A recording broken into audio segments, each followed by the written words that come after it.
అంతుబట్టని ఆత్మ. యోహాను సువార్త 3వ అధ్యాయము మొదటి 12 వచనాలు ఈరోజు మనము ధ్యానించబోతున్నాము. గాలి తనకిష్టమైన చోటుకి తన ఇష్టం వైపు విసురుతుంది. ఎక్కడి నుండి వస్తుందో ఎక్కడికి పోతుందో నీకు కనబడదు, దాని శబ్దం నీకు వినబడచ్చు. అట్లాగే ఆత్మ తనకిష్టమైన వైపుకి చోటుకి విసురుతుంది. దాని శబ్దాన్ని నీవు వినొచ్చేమో కానీ దాని యొక్క ఆనవాళ్ళు నీవు కాస్తో కోస్తో గుర్తుపట్టొచ్చేమో కానీ దాన్ని నీకున్న ఇంద్రియాలతో అర్థం చేసుకోలేవు. ఎటు నుండి వస్తుందో ఎటు పోతుందో అది అంతుబట్టని ఆత్మ అని యేసయ్య ఆత్మ యొక్క చలనం గురించి చెప్పడానికి గాలిని ఒక ఉపమానంగా ఉపయోగించాడు. గ్రీకు భాషలో గాలికి ఆత్మకు ఒకే మూలం. అలాగంటే గాలి ఆత్మ కాదు, ఆత్మ గాలి కాదు. ఈ సందర్భంలో గాలి అనేది ఆత్మ యొక్క కార్యం గురించి, చలనం గురించి, సంచలనం గురించి చెప్పడానికి ఇచ్చిన ఒక పోలిక మటుకి. ఏంటండి ఆదివారము ట్రినిటీ సండే కదా చాలా చర్చెస్లోని, ఆత్మ గురించి చెప్తున్నారేంటి? ఈ వాక్యం సంగతి ఎందుకంటే చెప్తాను ఎందుకు ఇచ్చుంటారంటే ఈరోజు ఇది 12వ వచనం వచ్చినప్పటికీ అప్పుడు వరకు నికోదేముతో నీవు నేను అని మాట్లాడిన యేసయ్య 12వ వచనంలో మేము ఎరిగిన దాని గురించి సాక్ష్యమిచ్చుచున్నాము.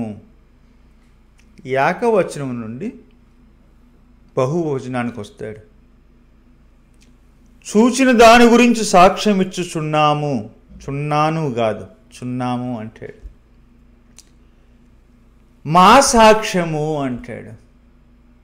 అంటే అప్పుడు వరకు 11 వచనాల్లో ఉన్న ఆ సంభాషణలో ఉన్న నేను నీవు అన్న ఆ యొక్క ఏకవచనము అక్కడ బహువచనం అయింది.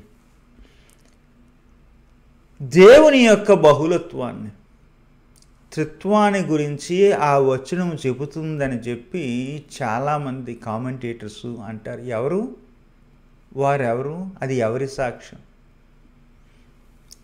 క్రీస్తు,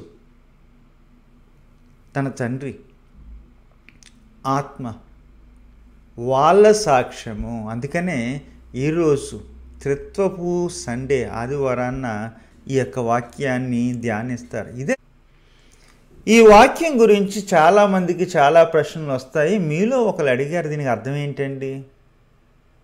వాళ్ళు అడిగిన ఆ ప్రశ్న ఏంటంటే, మీరు అడిగే ప్రశ్న కూడా ఏంటంటే, యేసయ్య ఏంటి గాలి గురించి చెప్పడం ఏంటి? ఇష్టం వచ్చిన చోట వెళ్తుంది. మనకి అర్థం కాదు, అంతుపట్టదు, ఇటు వెళ్తుందో ఇటు వస్తుందో, వినబడుతుంది కానీ కనబడదు అన్న ఈ యొక్క పదానికి అర్థం ఏంటి అని అడగొచ్చు మీరు. ఇది కొంచెం అయోమయంగా కనబడుతుంది. కారణం ఏంటంటే పెద్ద పెద్ద పదాలు ఉన్నాయి. గాలి, ఆత్మ పర్యాయ పదాలుగా ఉన్నాయి. అంతేకాదు జననం, 3 రకాల పుట్టుకల గురించి, తల్లి గర్భంలో నుండి పుట్టుట, ఇంకొక రకమైన నీళ్ళు ఉంది బాప్తిస్మం యొక్క నీళ్ళు, కొత్తగా పుట్టడం. ఇంకొక ఎక్స్ప్రెషన్ కూడా ఉంది అక్కడ. కొత్తగా పుట్టడం గురించి మాట్లాడినప్పుడు అదే ఆ పదానికి మరొక అర్థం ఉంది. దాన్ని మీరు కింద ఆ యొక్క ఫుట్ నోట్స్లో చూస్తారు. పైనుండి పుట్టడం, తల్లికి పుట్టడం, నీటి మూలముగా బాప్తిస్మం యొక్క నీటి మూలముగా పుట్టడం, పైనుండి ఆత్మ మూలంగా పుట్టడం, పెద్ద పెద్ద పదాలు. అక్కడ శరీర మూలము, ఆత్మ మూలము, గాలి ఆత్మ వినబడుతుంది, కనబడదు.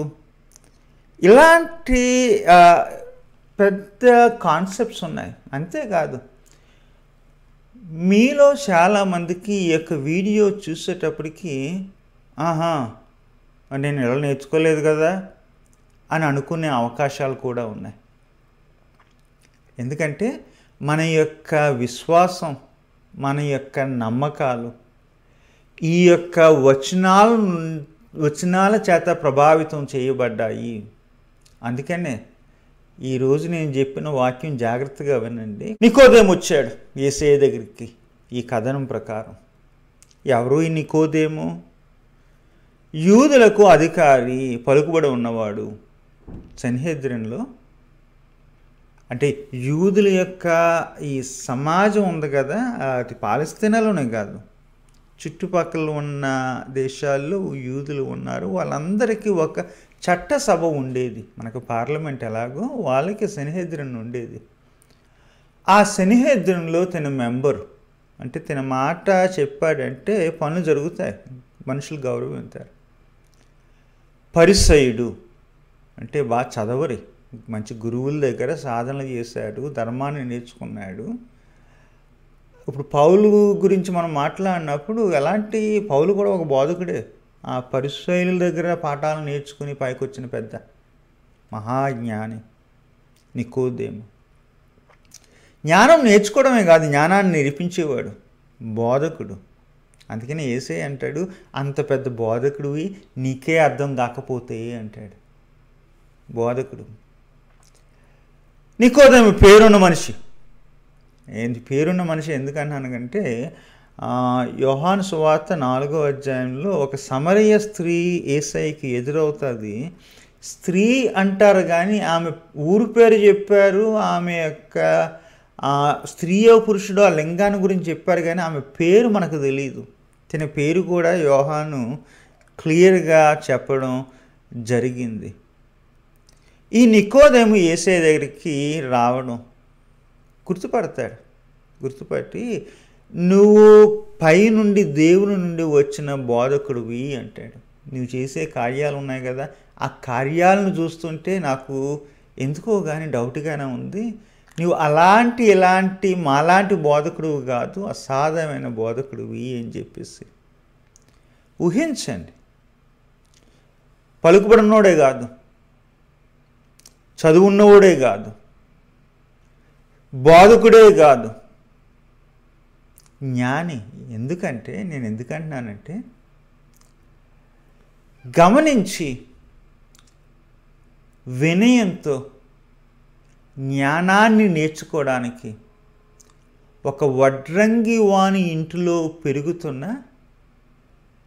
తల్లి వడిలో ధర్మాన్ని నేర్చుకున్న, ఒక వీధుల్లో తిరిగే బోధకుడు యేసయ్య దగ్గరికి వచ్చాడు అంటే అతడు జ్ఞాని అనే నేర్చుకోవాలి. జ్ఞానానికి ఆనవాళ్ళు ఏంటంటే వినయం.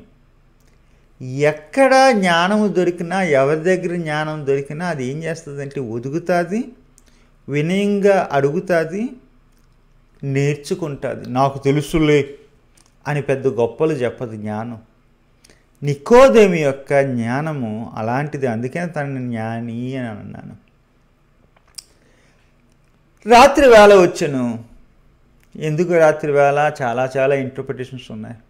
ఒక ఇంటర్ప్రిటేషన్ ఏంటంటే, యోహాను సువార్తలో శిష్యులు యూదులకి అధికారులకు భయపడేవారు. కానీ ఈ వచనంలో యూదుల అధికారి ఇటు శిష్యులకి తోటి యూదులకి భయపడ్డాడు.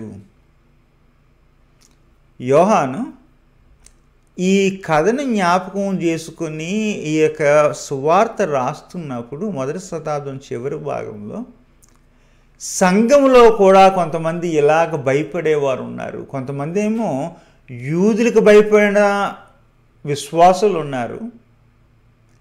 విశ్వాసులకు భయపడిన యూదులు కూడా ఉన్నారు. దాని గురించే యోహాను నికోదేముని పరిచయం చేస్తున్నాడు. ఇదిగో ఇలాంటి రకాలు కూడా ఈ యొక్క ప్రియమైన సంఘంలో ఉన్నారు, సంఘస్థులకు భయపడుతున్నారు, అందుకనే వాళ్ళు సాయంకాలం రాత్రి వేళ చీకటిలో వస్తున్నారు అని చెప్పేసి వాళ్ళ ఎడల కాస్తో కోస్తో గౌరవం చూపించండి, చోటు ఇవ్వండి అని చెప్పి యోహాను నికోదేము ద్వారా తన యొక్క సంఘానికి నేర్పిస్తున్న పాఠము ఇది. వచ్చాడు, అడిగాడు. యోహాను ఇంకోటి కూడా చెప్తున్నాడు. చెప్పాను కదా, ఆ యొక్క 12వ వచనంలో ఆ మొదటి అధ్యాయంలోనూ 2వ అధ్యాయంలోనూ అన్నీ ఉన్నాయి, కానీ ఈ మేము అన్న భాష లేదు. వాక్యము శరీరధారి వచ్చెను అని ఉంది. ఆత్మ గురించిన ప్రస్తావనలు అంత డీటెయిల్గా లేదు.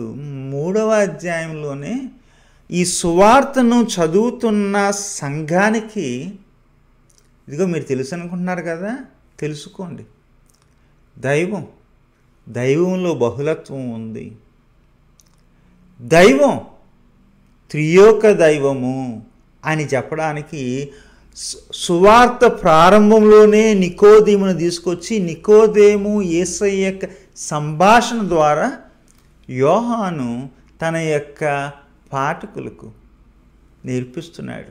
ఈరోజు మీకు నాకు కూడా మొదట్లోనే చెప్తున్నాడు, దైవంలో బహుత్వం ఉంది, దైవము త్రిత్వము అని చెప్పేసి. అంతేకాదు, నికోదేము కనీసం అనుమానించాడు, కానీ ఆ రోజుల్లో సంఘంలో కొంతమంది ఆత్మ మాకు అర్థమైపోయింది అని అనుకున్న వాళ్ళు ఉన్నారేమో.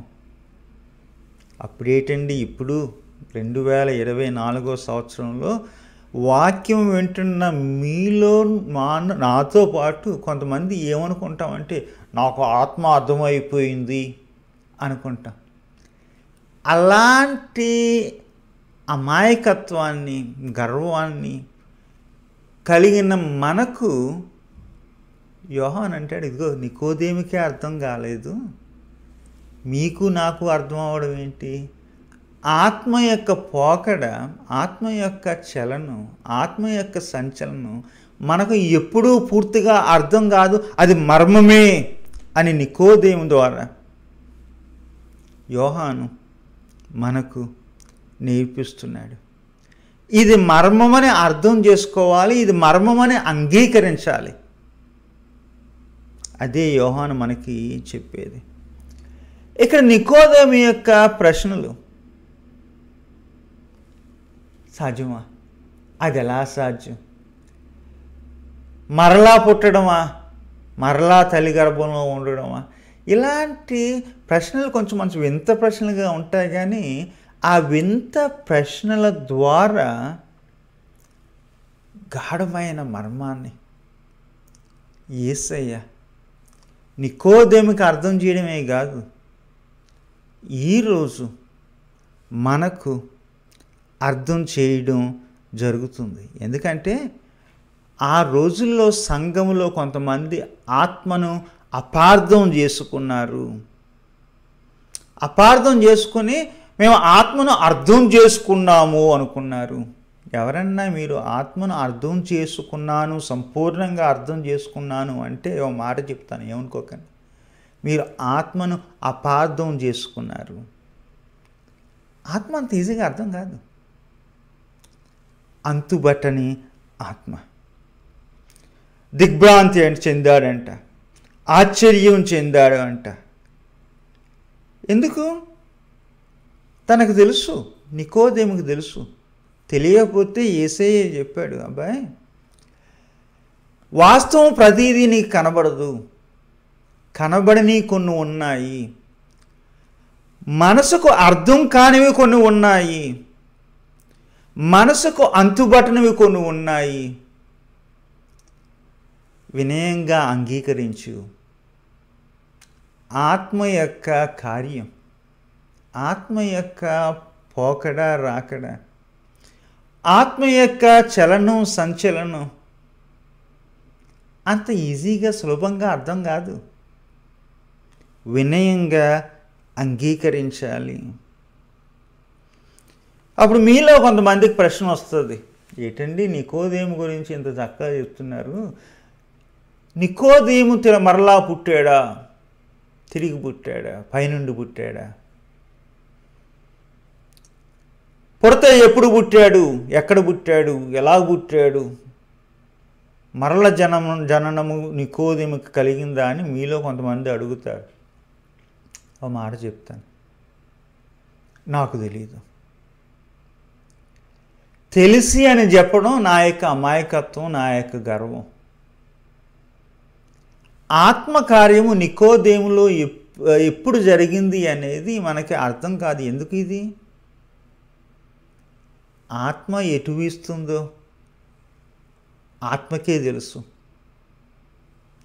వినబడుతుంది కానీ అంత ఈజీగా కనబడదు. అది కనబడిన దాని గురించి అంత నమ్మకంగా ఎలా జరిగింది నికోదేము జీవితంలో, ఇలా జరిగింది నా జీవితంలో, ఇలా జరిగింది ఫలానా వారి జీవితంలో అని చెప్పేసి ఆత్మ యొక్క కార్యాన్ని మనం నిర్దిష్టంగా చెప్పలేము, చెప్పకూడదు.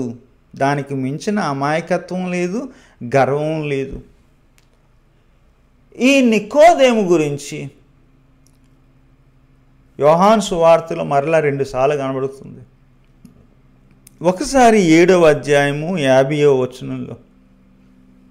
7వ అధ్యాయంలో ప్రధాన యాజకులు పరిసయ్యులు కలిసి యేసయ్యని చంపడానికి ప్రయత్నం చేశారు. పంట్రోతులు పంపించి పట్టుకురండి అయ్యా అన్నారు. మర్చిపోకండి, ప్రధాన యాజకులు పరిసయ్యులు కొంతమంది మనకి ఎలక్షన్ టైంలోనూ కూటములు అవుతారు. 5 సంవత్సరాలు కొట్టు చత్తారు, తిట్టుతుంటారు. ఎలక్షన్ టైంలో మనం కలిసి ఉన్నాము అంటారు. అలాగా ఎప్పుడూ ప్రధాన యాజకులు పరిసయ్యులు కలవరు. యేసయ్యని చంపడానికి కలిసి బంట్రోతులను పిలిచి, అంటే ప్రధాన యాజకుల దగ్గర బంట్రోతులు చిన్న ఆర్మీ ఉండేది. ఆ యొక్క బంట్రోతులను పంపించి తీసుకురండి యేసు అన్న వ్యక్తిని అని చెప్పేసి అంటే, బంట్రోతులు వెళ్ళి యేసయ్య మాటలు విని ఎందుకో కానీ ఆ యేసయ్యను పట్టుకొని తీసుకురావాలనిపించలేదు. వచ్చి అంటారు, ఇదిగో అంత సాధ్యం కాదు అని చెప్పేసి అంటే ప్రధాన యాజకులు కోపం వస్తుంది. ఏంటయ్యా, అంత మీరు కూడా మోసపోయారా అని బంట్రోతులను తిడతారు. ఏదో అక్కడ కూర్చున్న మోక ఉంది కదా, మోకగా అర్థం కాదు, ధర్మశాస్త్రం తెలియదు, యేసు ఏం చెప్తే అది నిజమో అనుకుంటున్నారు, ఆ మోకలో మీరు కలిసిపోయారు అని చెప్పేసి బంట్రోతుల గురించి హేళన చేసి, యేసయ్య మాటలు వింటున్న వాళ్ళ గురించి హేళన చేసి, యేసయ్య గురించి హేళన చేసినప్పుడు అక్కడ నికోదేము ఏమంటాడంటే, ఇదిగో మీరు చెప్పింది వినలేదు, ఆయన చేస్తుంది మీరు చూడలేదు. చెప్పింది వినక మునుపు, ఆయన చేస్తుంది చూడక మునుపు ఏ ధర్మం చెబుతుందయ్యా ఇలాగ తీర్పు తీర్చాలని చెప్పేసి యేసయ్య తరఫు మాట్లాడితే, పరిసయ్యులు ఆ నికోదేముని హేళనగా ఏమంటారంటే, నువ్వు కూడా మోకలో భాగమైపోయినట్టున్నావు, గలిలేలి యొక్క గ్యాంగ్లో జాయిన్ అయిపోయావు అని చెప్పేసి నికోదేముని వెక్కిరిస్తారు. అది 7వ అధ్యాయంలో ఉన్న నికోదేము క్రీస్తు తరపున ధర్మాన్నే ఉపయోగించి చూడకుండా వినకుండా ఎవరిని తేలికగా చూడొద్దు అని చెప్పాడు. ఇదే నికోదేము. 19వ అధ్యాయంలో 39-40 అధ్యాయంలో మరలా నికోదేము మనకు కనబడతాడు. అక్కడ ఏం చేస్తాడు? 150 సేర్ల యొక్క అగరు, బోళముతో కలిపిన అగరు తీసుకొచ్చి యేసయ్య యొక్క భౌతిక కాయానికి, యేసయ్య సిలువ వేయబడిన తర్వాత ఆ యొక్క బాడీని, శరీరాన్ని దించినప్పుడు దాని శరీరాన్ని పెట్టడానికి అరిమతీయ యోసేపు ఏమో ల్యాండ్ ఇస్తాడు, భూమి ఇస్తాడు, సమాధికి స్థలం ఇస్తాడు. ఆ సమాధిలో కప్పెట్టడానికి రాజులకి ఏది యోగ్యమైనదో అలాంటి బోళముతో కూడిన ఒకడును తీసుకొచ్చి ఇస్తాడు. ఇచ్చి ఇదిగో ఈ అంత్యక్రియలు ఇలా జరగాలి అని చెప్పేసి ఇదే నికోదేము చీకటిలో మొదలెట్టాడు, వెలుగులో పూర్తి చేశాడు. ఎప్పుడు ఆత్మకార్యం తనకు జరిగింది, తనలో జరిగింది నాకు తెలియదు, నీకు తెలియదు. ఎందుకంటే ఆత్మకార్యము అంతుబట్టలేనిది. ఊహించని ఇది ఇస్కరియోతు యూద వెలుగులో మొదలెట్టాడు, చివరికి వచ్చినప్పుడు చీకటిలో పూర్తి చేశాడు. మళ్ళీ కంపేర్ చేయండి. 3వ అధ్యాయంలోనేమో నికోదేము, 4వ అధ్యాయంలోనేమో ఆ స్త్రీ యేసయ్యను పగలగలిసింది, వెంటనే గుర్తుపట్టింది. వెంటనే యేసయ్య యొక్క కార్యం గురించి గుర్తుపట్టి యేసయ్య యొక్క కార్యాన్ని ఆ పగలే చేసింది. ఒక మాట చెప్తాను, పేరున్న ఈ పెద్ద మనిషి మగోడు, పేరు రాయబడిన ఆ యొక్క చిన్న మనిషి స్త్రీ, ఒకరు రాత్రి ఒకరు పగలు. వాళ్ళ జీవితాల్లో ఆత్మ తన కార్యాన్ని ఎప్పుడు ఎలాగ చేసిందో నీకు నాకు అర్థం కాదు. ఇది నేను సెమినరీలో పనిచేస్తాను కదా, అప్లికేషన్స్ చూస్తుంటా. కొన్ని అప్లికేషన్స్ ఈ సంవత్సరం గత నెలలో ఒక వ్యక్తి ఏమో ఫిజిక్స్ టీచ్ చేసేవాడు, పిహెచ్డి చేశాడు, సేవకు వచ్చేసాడు. అర్థం కాలే, అంత చదివి మరలా బైబిల్ నేర్చుకోవడానికి మన దగ్గర రావడం ఏంటి.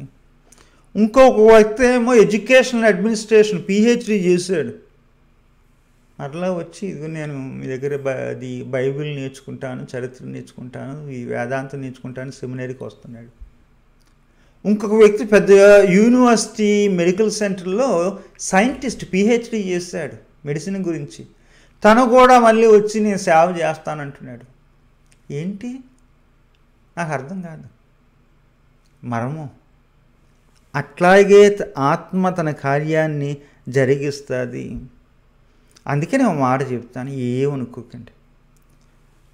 ఆత్మకు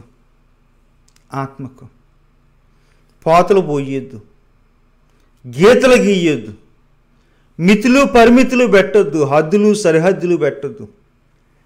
ఎప్పుడు ఎక్కడ ఎవరిలో ఎలాగ ఆత్మకార్యం జరుగుతుందో మనకు అంత సులభంగా అర్థం కాదు. వినబడొచ్చేమో కొంచెం కాస్త కోస్తో, అంత స్పష్టంగా కనబడదు. చిన్నప్పుడు ఒక సంఘంలో పెరిగాను. ఆ సంఘంలో ఏంటంటే ఇన్ని రోజులు మీరు ఉపవాసం ఉండి ఇన్నిసార్లు మీరు ఆ యొక్క తెల్లవారుజామున లేచి ఇన్ని గంటలు ప్రార్థన చేస్తే ఆత్మ దిగి వచ్చునని ఆత్మకి కొన్ని గీతలు గీసేవారు. కొంతమందిని చూసి వీళ్ళు ఆత్మ పొందారని చేసి వేష భాషలను చూసి చెప్పేవారు. అలాంటి నమ్మకాలతో పెరిగిన నేను ఒకటి గమనించాను ఈ వాక్యం చదివినప్పుడు, ఇది అంత ఈజీ కాదు ఆత్మను అర్థం చేసుకోవడం. పోతలతోనూ పూతలతోనూ రాతలతోనూ గీతలతోనూ ఆత్మను మనం నిర్వచించలేము, అర్థం చేసుకోలేము. అది మర్మమని ఒప్పుకోవడం గౌరవము, జ్ఞానము. నికోదేముకి ఆ రోజు యేసయ్య చెప్పిన పాఠం, ఆత్మ తనకిష్టం వచ్చిన చోట నుండి వస్తుంది వెళుతుంది. సంఘస్థులారా, సంగమా, ఆత్మకు మేము అర్థం చేసుకున్నాం అనుకోవద్దు, గీతలు పెట్టవద్దు. మన నిర్వచనాలను అధిగమిస్తుంది ఆ ఆత్మ. ఈ త్రిత్వపు ఆదివారంలో యేసయ్య తన తండ్రి ఆత్మ మనకిచ్చిన సాక్ష్యము అది. ఉంటాను మరి, సెలవు.